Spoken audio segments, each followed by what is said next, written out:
Have you ever needed to add extra pages to a PDF? Maybe you want to insert a blank page, duplicate an existing one, or add pages from another PDF file. In this video, I'll show you how to insert pages into a PDF file using Systweak PDF editor. You can add pages in 4 different ways, and it only takes a few clicks. Let's begin. Open your PDF in Systweak PDF editor and go to the page menu at the top. Now click on the Insert button. Here you will see 4 options: duplicate page, blank page, from PDF, and from scanner. Let's look at each one. First, to duplicate a page, select the page or a range of pages you want to copy. Then click on Insert and choose Duplicate Page. Now enter the page number where you want to place the copy. Choose whether to insert the duplicate before or after that page.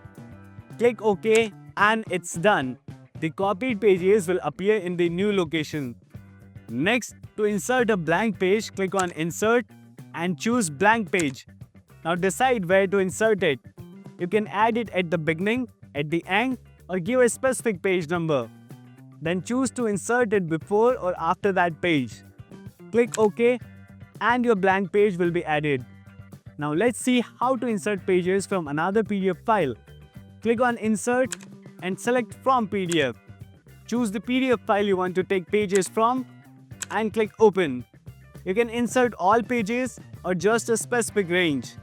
Then choose where to insert them, at the beginning, at the end, or after a specific page. You can also choose whether to insert the new pages before or after that location. Once done, click OK and the pages will be added to your PDF.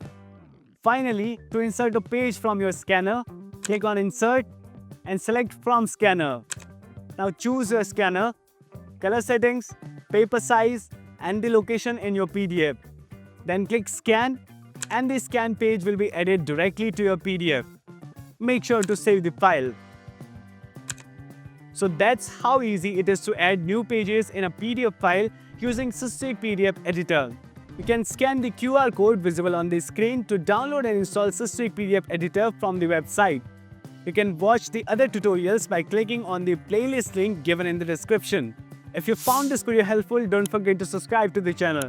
If there's any issue, just write it in the comments and I'll help you out. Thanks for watching and I'll see you in the next one.